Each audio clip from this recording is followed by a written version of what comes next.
परमेश्वर ने कहा था कि गोता मारूं स्वर्ग में और नीचे जा बैठूं पाताल, अपने हीरे मोती अच्छे अच्छे लालों को ढूंढता फिर रहा हूं। और फिर क्या बताया है कि जो जन मेरी शरण है ताका हूं मैं दास, गेल गेल लाग्या फिरूं जब तक धरती आकाश। परमात्मा कहते हैं जो एक बार मेरी शरण में किसी भी समय किसी युग में आगी वो आत्मा, फिर उसके साथ ऐसे पीछे पीछे फिरूंगा जब लग धरती आकाश रहेगा। और जब धर्मदास जी ने सतलोक में देखा भगवान को, जब नीचे आकर देखा वही जुलाहे के रूप में कार्य करते को, तब उन्होंने कहा था हे भगवान, सचमुच भगवान तो आप हो। तो हमें बताया गया कि पुराणों में लिखा है कि श्री विष्णु जी सुप्रीम पावर हैं, वेदों में लिखा है श्री विष्णु जी ही सुप्रीम पावर हैं, शंकर भगवान सर्वशक्तिमान हैं, यही अजर अमर हैं। हे परमात्मा, क्या फिर ये वेद कतेब झूठे हैं? पुराण और वेद क्या झूठे हैं जो इनमें ऐसा लिखा है कि ब्रह्मा विष्णु महेश के कोई माता पिता नहीं? तब परमेश्वर ने कहा था वेद कतेब झूठे निभाई, झूठे हैं ये समझे नहीं। झूठे दिए जो वेदों को इन पुराणों को समझ नहीं सके, हुआ बाई का ज्ञान प्रचार कर रहे हैं, लोक वेद सुना रहे हैं, आपको बरगला रही है। तो फिर शंका हुई कि हे परमेश्वर, इतने महर्षि हो लिए सतयुग से लेकर आज तक, क्या किसी ने वेदों को समझा नहीं? तब परमेश्वर ने कहा था गुरु बिन काहू न पाया ज्ञाना, जो थो था भूस चढ़े मूड किसाना। गुरु बिन वेद पढ़े जो प्राणी, समझे न सार रहे अज्ञानी। कि वही गुरु बिन काहू न पाया ज्ञाना, जो थोथा भूस छड़े मूड किसाना। मूर्ख व्यक्ति थोथे भूस पर लठ मारे जा, उसको कूटता रहे, उसमें क्या हासिल होगा?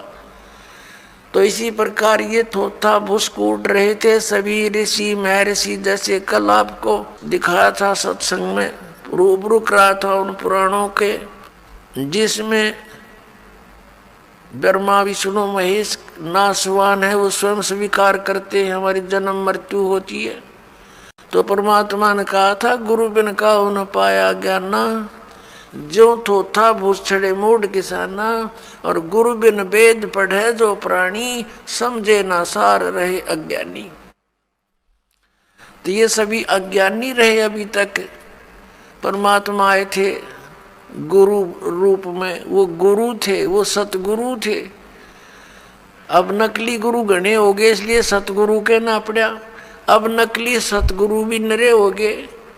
तो अब सतगुरु की पहचान कराने के लिए ये प्रमाण दिखाने पड़ रहे हैं दास को कि हु इज सतगुरु। ये नकली सतगुरु, इन कह का पता नहीं, नाम धर रहे सतगुरु जगत गुरु। तो पुण्यात्मा, अब आप स्वयं शिक्षित हो गए और स्वयं हम निर्णय करेंगे परमात्मा कौन है, कैसा है। हम किसी की लोकवेद पर आधारित अब नहीं रहेंगे, बतेरे दिन रह लिए।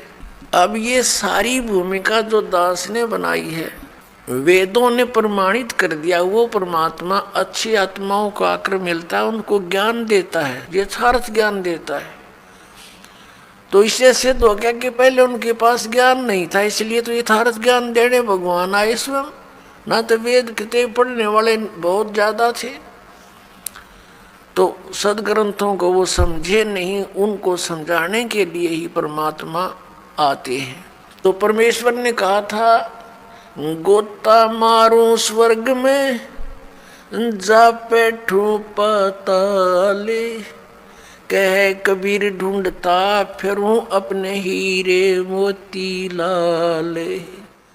परमेश्वर ने कहा था कि गोता मारूं स्वर्ग में और नीचे जा बैठूं पाताल, अपने हीरे मोती अच्छे अच्छे लालों को ढूंढता फिर रहा हूं।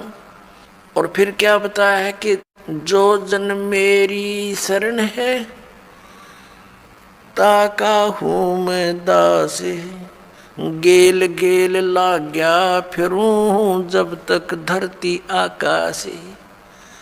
परमात्मा कहते हैं जो एक बार मेरी शरण में किसी भी समय किसी युग में आगी वो आत्मा, फिर उसके साथ ऐसे पीछे पीछे फिरूंगा जब लग धरती आकाश रहेगा, या तो वो पार हो जाएगा, नहीं फिर भी उसको कभी ना कभी शरण में लेकर के दोबारा उसको ज्ञान दूंगा, शरण में लूंगा, ज्ञान बताऊंगा। तो क्या बताया है, ज्यों बच्चा गऊ की नजर में यों साईं को संत, भक्तों के पीछे फिरे वो भक्त वत्सल भगवंत।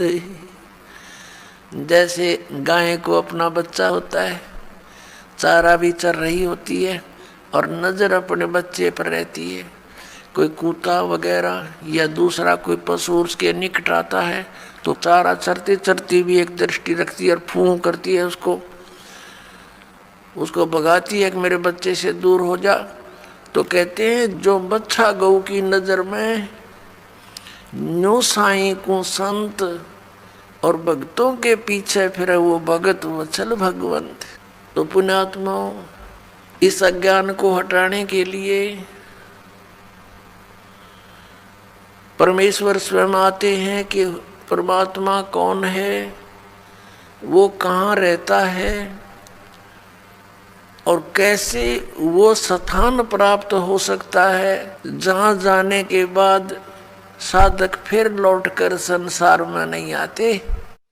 अब आप जी ने देख लिया वेद क्या गवाही देते हैं कि वो परमात्मा अपने उस तीसरे मुक्ति धाम में वहाँ रहता है, वहाँ से चलकर आता है, अच्छी आत्माओं को मिलता है, उनको ज्ञान देता है। उसी आधार से ये गुण है उस परमात्मा की, वो ऐसी लीला करता है।